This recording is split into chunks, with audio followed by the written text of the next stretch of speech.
Assalamualaikum warahmatullahi wabarakatuh. Selamat pagi dan salam sejahtera untuk kita sekalian. Salam sehat tanpa narkoba. Yang kembali lagi berjumpa bersama saya Eka dalam podcast WOD, waktunya obrolin drugs. Dan kali ini kita dalam tema nuansa Hari Anti Narkotika Internasional 2023 yang mengangkat tema yaitu People First. Stop Stigma and Discrimination, Strengthen Prevention. Nah, dan pada hari ini kita sudah kedatangan dua narasumber hebat yang masing-masing sangat luar biasa hari ini cerah merona. Yang pertama yang akan saya sapa dulu nih, ada panggilan akrabnya Kak Ica. Kak Ica ini sebagai psikolog klinis di BNNP Maluku Utara. Selamat datang Kak Ica, selamat bergabung di podcast WOD. Nah, yang kemudian yang kedua, yang seru banget pastinya, yang pasti sangat penasaran siapa dia. Kedatangan saudara Muhammad Akbar, ya benar ya? Ali Akbar, yang biasa disapa Abai ya. Selamat datang Kak Abai di BNNP Maluku. Kak Abai ini sebagai Ketua Forum Anak Provinsi Maluku Utara. Gitu ya. Kira-kira seru sekali ya, narasumbernya sudah ada Kak Ica sebagai psikolog klinis, kemudian ada Kak Abai gitu ya. Nah, pertama-tama nih Kak Abai kan tahu nih kita sekarang dalam rangka hari bahwa data prevalensi di Maluku Utara juga 1,0 gitu ya. Kurang lebih 200.000 masyarakat Maluku Utara sudah terlibat dalam penyalahgunaan narkoba. Dan diantaranya itu dimulai dari usia 15 tahun hingga 65 tahun. Dan dalam kategori itu dikatakan itu sebagai usia produktif, usia sedang berkembangnya, di mana usia 5 tahun meliputi anak hingga remaja gitu ya. Tentu saja anak dan remaja sebagai generasi harapan bangsa sangat berperan penting sih, memegang tanggung jawab yang besar di mana Indonesia ke depannya jika anak-anak sudah terindikasi penyalahgunaan narkoba. Nah, dari sudut pandang ini Kak Abai, boleh nggak ceritain dulu nih sedikit mengenai forum anak itu seperti apa sih? Gitu. Kita penasaran gitu ya, Kak Ica ya? Penasaran juga. Oke, baik. Kami dari forum anak ini di bawah naungan DP3A Provinsi Maluku Utara dan Sumber Perempuan dan Perlindungan Anak. Nah, dari sini kami juga mempunyai tugas. Kami dari forum anak itu mempunyai dua tugas, yaitu pelopor dan pelapor. Ya, pelopor di sini adalah bagaimana anak menerapkan adalah mulai aksi, kontribusi positif dan sebagai agen perubahan. Dan pelopor di sini mengacu kepada peran anak untuk berkontribusi aktif sebagai upaya pemulihan anak perlindungan anak juga seperti itu. Sip. Terus sekarang aktivitas apa sehari-hari? Nah, kita sampai sehari-hari alhamdulillah berjalan dengan lancar, dan kemudian bulan depan kami dari Forum Anak Provinsi Maluku Utara juga akan membuat sebuah kegiatan, dan kalau boleh dari BNN juga bisa ikut gabung untuk kegiatan bersama kami. Seru sekali nih ya. Jadi dari latar belakang Forum Anak ini sebagai pelopor dan pelapor, ini sepertinya sejalan seirama dengan apa yang sedang diupayakan dari bidang rehabilitasi yang saat ini diwakili oleh Kak Ica. Kak Ica boleh ceritain nggak sih rehabilitasi itu tupoksinya seperti apa, aktivitasnya? Kalau mendengar tentang rehabilitasi, mungkin kata rehabilitasi itu tidak kesini karena digunakan di mana-mana. Dalam rehabilitasi itu sendiri merupakan upaya pemulihan klien atau penyalahgunaan narkotika dari ketergantungan narkotika, di mana pemulihan ini bersifat jangka panjang maupun jangka pendek yang tujuannya untuk merubah perilaku dan mengembalikan fungsi sosial para penyalahguna narkotika itu berjalan. Rehabilitasi itu sendiri ada terdiri dari 3 jenis, yaitu rehabilitasi medis, rehabilitasi sosial, dan pasca rehabilitasi. Lengkap sekali ya. Jadi bisa berkolaborasi antara rehabilitasi dengan forum anak, di mana ada pelopor ya, sebagai pelopor dan pelapor. Nah, ini di rehab juga kan kalau nggak salah ada yang namanya agen perubahan itu ya, apa sih? Petugas IBM. Integrasi berbasis masyarakat. Jadi ini merupakan salah satu terobosan baru dari Deputi Bidang Rehabilitasi. Untuk tahun ini, BNN Maluku Utara memiliki 2 unit IBM. Yang pertama ada di Kelurahan Skep Salahuddin, kemudian yang kedua ada di Kelurahan Bastio Halaman ini. Selain itu kami juga sebelumnya memiliki 2 unit IBM, ada di Kelurahan Dupa dan IBM di Kelurahan Stadion. Jadi bagi masyarakat terdekat di kelurahan tersebut yang ingin mengakses layanan rehabilitasi, mungkin malu, sungkan datang ke BNN, bisa langsung akses layanan yang ada di kelurahan tersebut. Jadi ada di Dupa, Kelurahan Dupa, di Kelurahan Stadion, kemudian Kelurahan Salahuddin, dan Kelurahan Bastio Halaman. Baik, berarti itu nggak harus hanya dari 4 kelurahan ini aja kan? Jadi kalau seandainya Abah dari kelurahan mana nih? Dari Kampung Pisang. Abah Kampung Pisang. Akses yang terdekat dari Kampung Pisang, jadi bisa ke stadion mungkin, atau mungkin nggak nyaman karena ini masih dekat dari kompleks Malu nih, ya kan bisa ke Dupa atau bisa juga ke Bastio Halaman, ya senyamannya Abah aja teman-teman. Oke gitu Bang. Jadi ini ketika IBM ya intervensi berbasis masyarakat sudah dilibatkan. Nah saat ini apakah ada batas usia saja gitu sehingga dari forum anak nih, kita sekarang kan punya forum anak nih, otomatis mereka juga bisa menjangkau anak-anak sendiri. Atau masih ada kriteria yang mengharuskan bahwa ada batas usia untuk bisa terlibat sebagai agen perubahan atau agen pemulihan itu sendiri. Ya.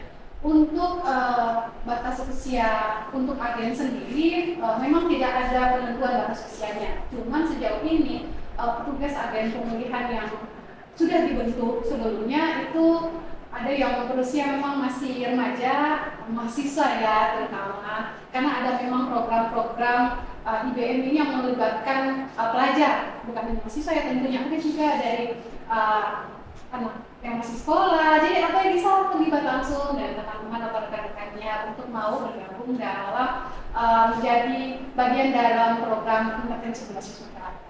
Jadi udah include baik. Apa ini sekarang kelas 2 SMA ya, gitu. Kelas 2 SMA berarti pernah serta dari anak-anak remaja, terutama Abai sebagai sekarang sebagai ketua forum anak bisa sangat aktif untuk mendukung pemulihan ini dan proses rehabilitasi. Nah, jadi Abai kira-kira dalam seperjalanan Abai kehidupan sehari-hari sudahkah menemukan kasus-kasus gitu ya yang melibatkan anak dalam penyalahgunaan, baik itu mau penggunaan lem atau penggunaan yang lebih tinggi dalam bentuk zat narkotika gitu. Apakah forum anak saat ini sudah mengambil peran dalam hal ini? Baik. Ketika saya masih di Forum Anak Kota, nah saya mempunyai kegiatan atau sebuah program itu namanya Jumat Jumpa yang diadakan di Benteng Orange. Nah di situ kami mendatangkan anak-anak sekolah yang sudah di jalan-jalan ngamen-ngamen, tapi setiap hari Jumat kami membuat makanan untuk kasih makan dan kami juga dari Forum Anak mengasih pelajaran yang sudah kami dapat. Nah kemudian ketika kami sedang mengajar, saya menemukan salah satu perempuan, dia sedang ngelem, ditaruh di dalam baju itu lalu dihirup-hirup, terus saya kesana tanya, saya bilang katanya kenapa anda ngelem, terus katanya buat penenang pikiran, terus saya tanya emangnya di rumah ada masalah apa, terus katanya tidak ada masalah, saya pergaulan bebas, terus saya juga bilang kenapa pergaulannya seperti itu, ayo gabung bersama kami di Forum Anak, dan dia gabung dan alhamdulillah dia sudah tidak ngelem lagi seperti biasanya. Nah, dari contoh kasus nih, pembelajaran sekali untuk kita ya, sebagai leading sektor dalam upaya pemberantasan penyalahgunaan peredaran narkoba, tidak hanya narkoba saja, tapi prekursor narkotika pun menjadi bagian tanggung jawab daripada BNN untuk melihat kasus-kasus seperti ini. Apakah dari rehabilitasi sendiri nih, udah pernah melakukan intervensi kepada pengguna-pengguna seperti disebutkan Abai tadi gitu. Dan caranya seperti apa? Untuk kasus kalau melihat dari ceritanya Abai ya, untuk kasus anak yang pernah ditangani di bidang rehabilitasi BNN Provinsi Maluku Utara sendiri ya, data mulai dari tahun 2019 sampai dengan 5 tahun terakhir sampai dengan tahun 2022 itu, untuk data klien yang mengakses layanan rehabilitasi di BNP Utara sendiri untuk data 5 tahun terakhir mulai dari tahun 2019 ini ada 40 kasus, 40 klien ya pendidikannya dengan rentang usia 14 sampai dengan 40 tahun. Kemudian data tahun 2020 tahun 2020 ada 34 kasus dengan usia 15 sampai 43 tahun. Kemudian 2021 ada 34 kasus dengan rentang usia 12 sampai dengan 32 tahun, dan 2022 sendiri ada 33 kasus dengan usia 16 sampai 43 tahun. Di tahun 2022, 10 klien diantaranya merupakan klien anak dengan pengguna intensial atau pengguna lem ya, misalnya. Memang data 10 kasus anak ini kalau bisa dibilang cukup memprihatinkan karena usianya sendiri masih rata-rata berusia 12 sampai dengan 16 tahun lagi yang pernah kami tangani. Mengingat bahwa dari penggunaan lem itu kan mempengaruhi langsung pada sistem saraf pusat otak yang bisa mempengaruhi fungsi sehari-hari. Selain perubahan perilaku juga mempengaruhi kondisi kesehatan dari anak tersebut. Upaya yang sudah kami lakukan, yang pertama untuk penjangkauan kami tidak sendiri, di rehabilitasi sendiri kami memiliki tim screening intervensi lapangan. Di sini kami juga bekerjasama ya dengan beberapa stakeholder, antaranya Polri, jadi Babinsa, Babin Kamtipmas, Babinsa, kemudian Satpol PP.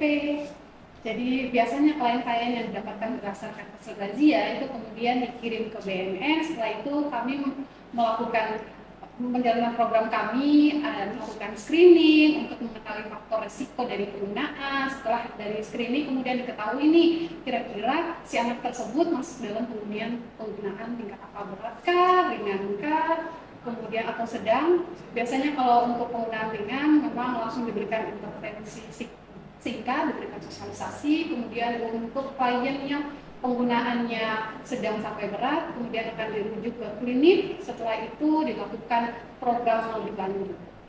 Oke, baik. Jadi setiap tingkatan penggunaan keparahan ya, tingkat keparahan itu memiliki intervensi yang berbeda-beda. Jadi semuanya tidak disamaratakan. Inilah yang menjadi hal penting yang harus masyarakat tahu, bahwa tidak semua tuh disamaratakan. Kalau masyarakat tahu bahwa nanti kalau ketahuan akan ditangkap gitu ya, langsung diproses itu. Ternyata tidak. Kita memiliki penilaian yang berbeda-beda tergantung dengan keparahannya sendiri. Nah, itu sampai ini.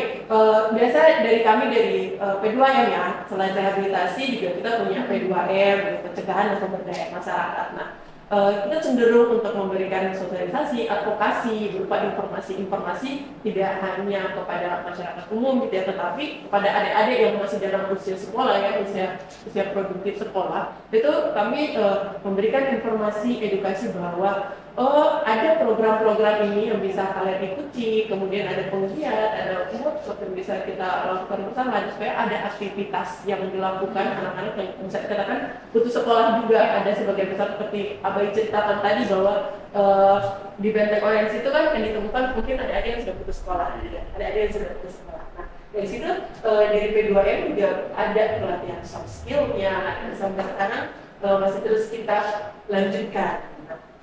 Kemudian yang lain, selain itu nih, kan untuk mendukung nih supaya rekan-rekan ini tidak terjerumus lebih lanjut, yang paling penting sih adalah gimana peran teman sebaya. Tidak hanya dalam lingkungan sosial Abi sekarang, tapi dalam lingkungan sekolah. Tidak menuntut kemungkinan bahwa teman-teman sekolah Abi pun, Abai pasti ada yang menggunakan. Apakah di sekolah ini nih, Abai sebagai ketua Pormana gitu, peran di sekolahnya itu juga seperti apa?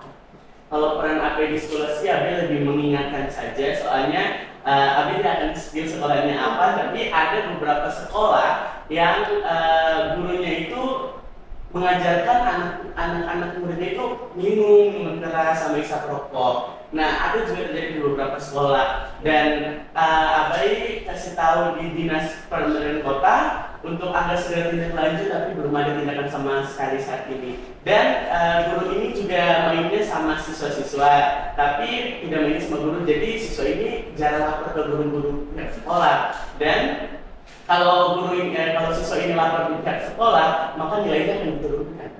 Begitu. Jadi ada beberapa teman abai juga yang termasuk seperti itu. Jadi aku juga mengingatkan, jangan seperti itu karena kalau kalian mau berada dengan teman yang baik, kalian juga harus berada di lingkungan yang baik, pertemanan yang baik yang membawa ke arah yang positif, jangan ke arah yang negatif seperti itu. Iya, udah banyak sekali ilmu yang kita dapat. Ternyata tidak hanya teman sebaya yang saling menularkan, bahkan ada guru gitu ya, dan guru sebagai orang yang sebagai pengganti orang tua ya di sekolah dan mengajar pada arah yang tidak benar, sangat berbahaya. Apa yang akan terjadi selanjutnya pada generasi muda yang harusnya belajar ya, pulang-pulang taunya udah obam gitu ya. Bahasa sekarang tuh obam ya, bukan semua guru, oknum ya, oknum guru-guru gitu, oknum guru yang mengajar pada. Nah, mungkin ini akan lebih kita tidak lanjut lagi supaya benar-benar sekolah kan sekarang kita lebih dalam program pendidikan desa bersinar, kita kelurahan bersinar obat, termasuk juga sekolah-sekolah kita mengupayakan bahwa sekolah itu menjadi fondasi dasar generasi muda, generasi bangsa agar punya mindset, punya pengetahuan agar menjadi imun terhadap penyalahgunaan narkoba. Dan ketika ada kasus seperti sekarang ini, itu kita sangat merasa terpukul ya, kita sebagai insan BNN, sebagai leading center itu merasa wow, it's amazing gitu ya. Dan itu masih baru ya. Iya. Ya, mungkin masih baru, kita dalam rangkaian ini nih, berarti kita benar-benar harus masuk straight and prevention. Kita harus memperkuat lagi pencegahan kita, karena kalau menunggu diobati kayaknya mungkin akan berbeda. Sebagaimana kalau kayaknya gimana tuh ketika seorang sudah mulai menggunakan narkoba, efeknya dalam bentuk jangka pendek, jangka panjang, bisa nggak kayaknya ceritain biar pada tahu nih anak-anak. Untuk penggunaan narkotika sendiri memang efek jangka panjang itu banyak, dan pasti semuanya tuh memberikan dampak yang berbahaya untuk diri sendiri ya. Yang pertama, efek jangka panjang itu biasanya pada perubahan perilaku. Jadi biasanya si anak atau remaja tersebut yang biasanya tidur tepat waktu, ketika sudah mulai menggunakan narkotika, mulai coba-coba pakai, itu ada perubahan di pola tidur, jadi sudah mulai begadang. Besoknya pagi harusnya bisa bangun pagi untuk berangkat sekolah, bangunnya malah lebih telat, akhirnya sering terlambat sekolah.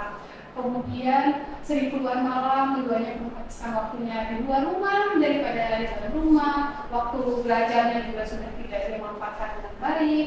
Kemudian untuk perubahan lainnya ya, dampak jangka panjangnya itu terutama pada penyakit-penyakit tertentu ya, itu bisa paling berbahayanya ya.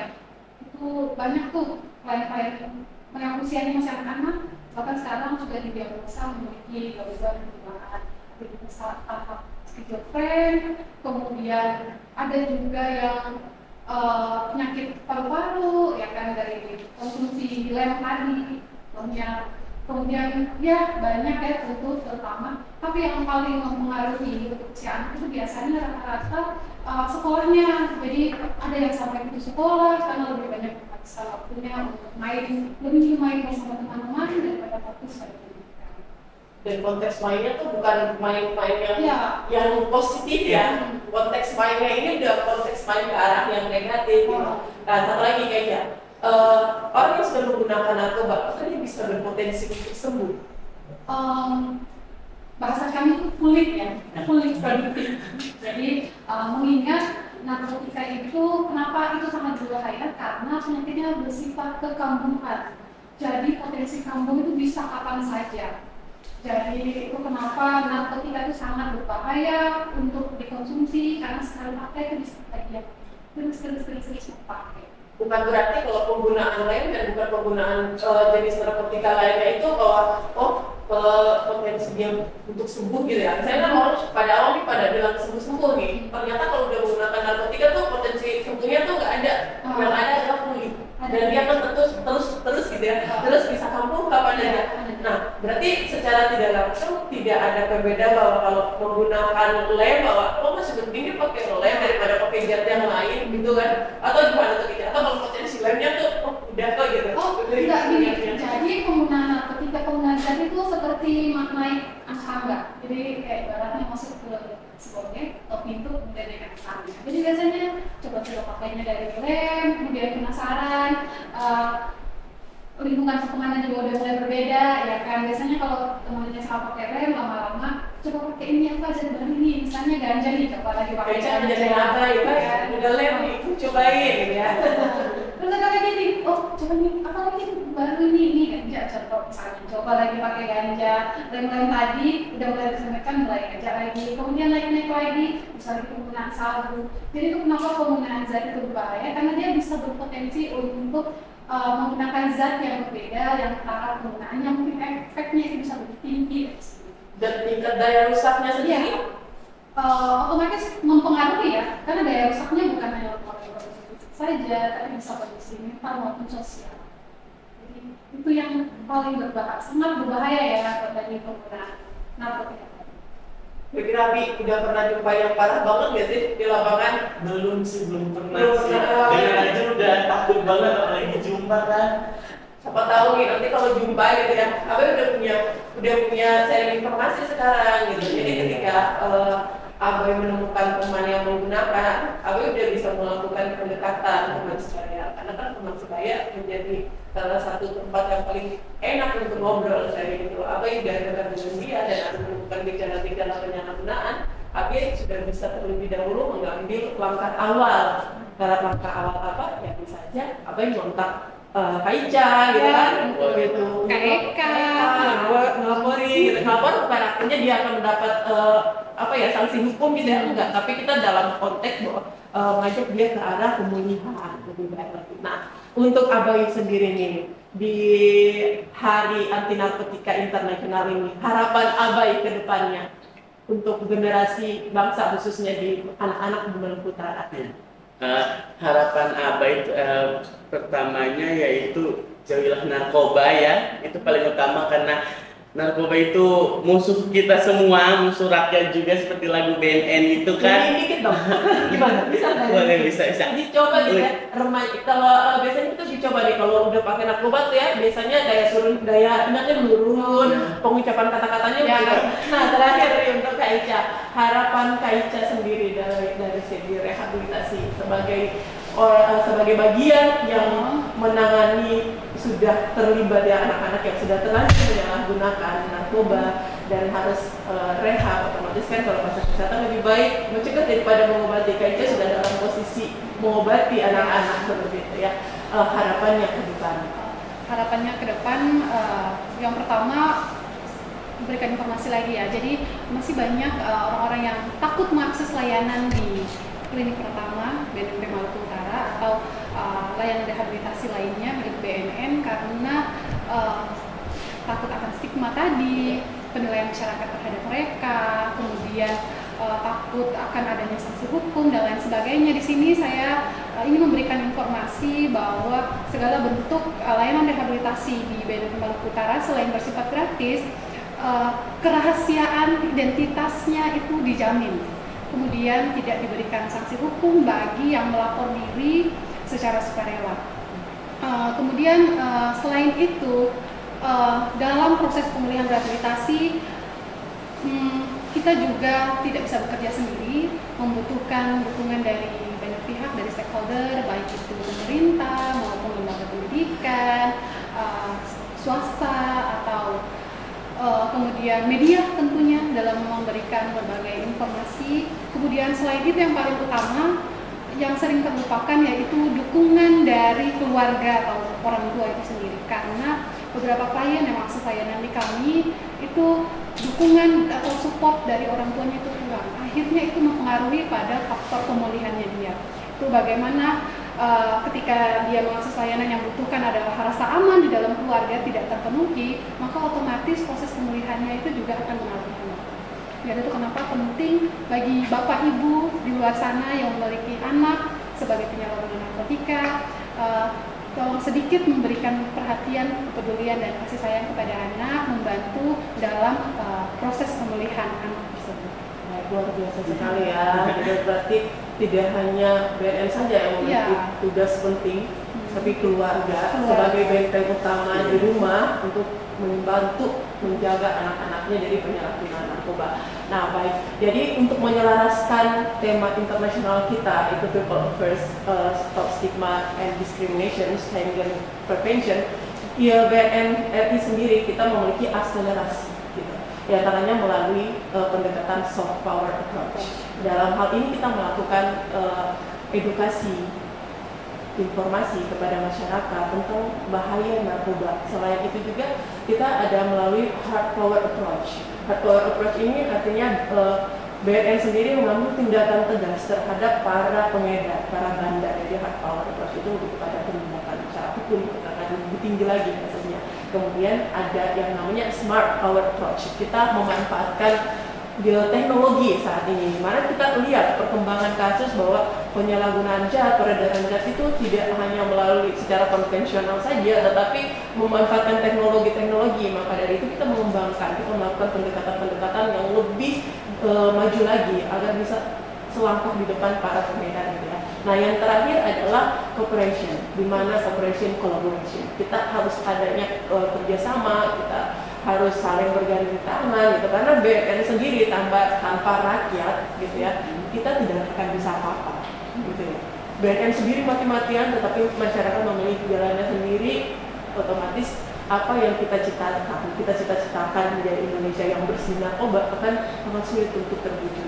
Tetapi kolaborasi dan kerjasama yang terjadi dengan antara BNN dalam berbagai sektor lembaga termasuk masyarakat di dalamnya akan semakin memudahkan kita untuk mewujudkan Indonesia bersih narkoba. Nah, kira-kira demikian para sobat bersinar narkoba gitu ya. Podcast kita dalam sesi peringatan Hari Anti Narkotika 26 Juni 2023. Semoga apa yang kami sampaikan saat ini dapat memberikan manfaat dan memberikan informasi serta edukasi kepada seluruh masyarakat Indonesia, khususnya Maluku Utara. Terima kasih. War on drugs, speed up, never let up.